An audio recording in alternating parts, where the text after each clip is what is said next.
ఆ దళిత కుటుంబాలకి మనం ఏ విధంగా బాసటగా ఉండాలి, ఇప్పుడు అక్కడ గొంతె నమ్మగుడిని ఏ విధంగా నిర్మించాలి అన్న విషయంలో నేను గౌరవ ప్రతిపక్ష నేత గారిని అడుగుతున్నా. ఎందుకు మీ పార్టీ ఏ విధమైనటువంటి స్టాండ్ తీసుకోలేదు? ఈరోజు సుప్రీంకోర్టులో కేసు ఓడిపోవటానికి సుప్రీంకోర్టులో జడ్జెస్ అందరూ కూడా ఆల్రెడీ కలెక్టర్ పర్మిషన్ ఇచ్చేశాడు, మున్సిపల్ కౌన్సిల్ తీర్మానం ఇచ్చేసింది. ఆల్రెడీ అక్కడ 80 సంవత్సరాల నుంచి టెంపుల్ ఉందని వాళ్ళే అధికారులు చెప్తున్నప్పుడు ఇంకా మీకు ప్రాబ్లం ఏంటుంది? 4 సెంట్ల స్థలంలో let us continue the construction అనటానికి కారణం ఒకే ఒక్కటి మున్సిపల్ కౌన్సిల్ తీర్మానం. ఈ మున్సిపల్ కౌన్సిల్ తీర్మానంలో ఓట్లు వేసినటువంటి కౌన్సిలర్లో 18 మంది కౌన్సిలర్లు 13 మంది కౌన్సిలర్లు వైఎస్ఆర్ కాంగ్రెస్ పార్టీకి ఉంటే, వైఎస్ఆర్ కాంగ్రెస్ పార్టీకి సంబంధించిన 13 మంది కౌన్సిలర్లు అక్కడ ఉన్నటువంటి గొంతె నమ్మన గుడి కోల్చటానికి మీరు ఓటేస్తే, రేపొద్దున దళిత కుటుంబాలకి దళితులకి నేను బాసటగా ఉన్నానని ఏ లోకస్ తోటి ఏ స్టాండర్డ్ తోటి వైఎస్ఆర్ కాంగ్రెస్ పార్టీ అక్కడ ఉన్నటువంటి దళిత ప్రజల్ని, రాష్ట్రంలో ఉన్నటువంటి దళిత ప్రజలను అడుగుతుంది అని ప్రశ్న ఉదయించినప్పుడు దానికి సమాధానం చెప్పాల్సినటువంటి బాధ్యత మనకి లేదా? ఓ పార్టీకి లేదా? దయచేసి ఇది రాజకీయ విమర్శగా తీసుకోవద్దని నేను కోరుతున్నా.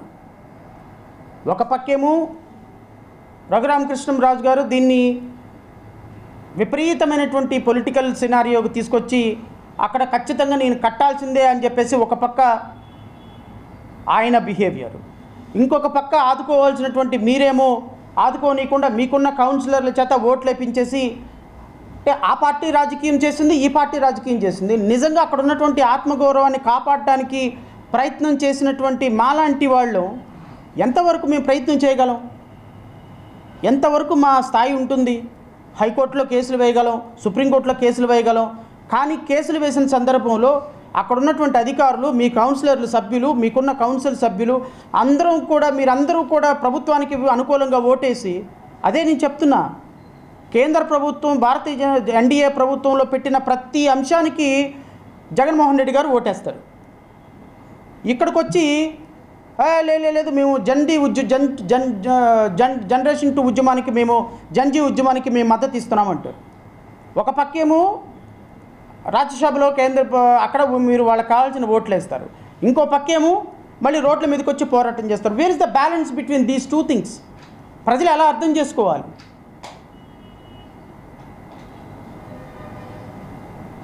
ఈరోజు సుప్రీంకోర్టులో కేసు ఓడిపోవడానికి ప్రధాన కారణం ఒక పార్టీ అవలంబించినటువంటి 2 పార్టీలు అవలంబించినటువంటి విధానం కదా. ఇప్పుడు అక్కడ ఉన్నట్టు గాయపడిన మనోభావాలకి మనం ఏం సమాధానం చెప్తాం? మనం ఏ విధంగా సమాధానం చెప్తాం? ఒక పక్కేమో దళిత బిడ్డల కోసం నేనున్నా, క్రైస్తవ బిడ్డల కోసం నేనున్నా అని మాట్లాడతారు. ఇంకో పక్కేమో లోపాయకారంగా మీకున్నటువంటి కౌన్సిలర్లందరినీ రామాలయం కట్టడానికి, గొంతెనమ్మ గుడి కూల్చడానికి ఉపయోగిస్తారు. ఇది రేపొద్దున ఏ విధంగా బ్యాలెన్స్ అవుతుంది? ఒకసారి ఆలోచించుకోమని కోరుతున్నా. ఈరోజు అక్కడున్న గొంతెనమ్మ గుడి కట్టడానికి ప్రయత్నం చేద్దాము. లోకల్ ప్రజలు 58 మంది మీద కేసులు పెట్టారు. ఆ కేసులన్నింటిలో కూడా 307 కేసులు ఉన్నాయి. వాళ్ళ భవిష్యత్ అంతా నాశనం అయిపోతుంది, వాళ్ళు ఇబ్బంది పడతారు. రేపొద్దున వాళ్ళ సమస్యలు మళ్ళీ రేపొద్దున ఆక్విడ్లో ఉన్నటువంటి యువత సమస్యలు ఇబ్బంది పడతాయి. అక్కడ గొంతెనమ్మ గుడి కట్టించేదానికి ఒక ప్రయత్నం చేద్దాం, అక్కడ కేసులు ఎత్తేద్దామని ఎవరైనా ఒక ప్రయత్నం చేస్తే మళ్ళీ మీరే రాజకీయ నాయకులను దింపించేసి రాజకీయాలన్నింటినీ చేసి నో ఇక్కడ రాజకీయాలే చేయాలి తప్ప ఇక్కడ శాంతిని నెలకొల్పేటువంటి అవకాశం లేదు అంటారు. నేను అడుగుతా, ఇప్పుడు నా ప్రయత్నం నేను చేశా, I try my level best. ఇంకా పోరాటం చేస్తాం, ఖచ్చితంగా పోరాటం చేస్తాం. కానీ అక్కడ ఉన్నటువంటి ప్రజలకి సమాధానం చెప్పాల్సింది 2 పార్టీలు. ఒకటి ఈ పార్టీకి ఓట్లు వేసినటువంటి ఎన్డీఏ కూటమి చెప్పాలి. నెంబర్ 2 వైఎస్ఆర్ కాంగ్రెస్ పార్టీ సమాధానం చెప్పాలి. ఈ 2 పార్టీలు అక్కడ శాంతిని నెలకొల్పడానికి ప్రయత్నం చేస్తారా, లేకపోతే ఈ ఇష్యూని ఇలాగే రిజాల్వ్ చేయకుండా అలాగే రాజకీయాల కోసం వాడతారా? ఆలోచించుకోవాల్సినటువంటి బాధ్యత ప్రభుత్వాందే, 2 ప్రభుత్వాలదే. ఎందుకంటే ఈ 2 ప్రభుత్వాలే గత 5 సంవత్సరాల్లో ఒక పార్టీ పరిపాలించింది, ఈ 5 సంవత్సరాలు ఇంకొక 3 పార్టీలు కలిపి పరిపాలిస్తున్నాయి.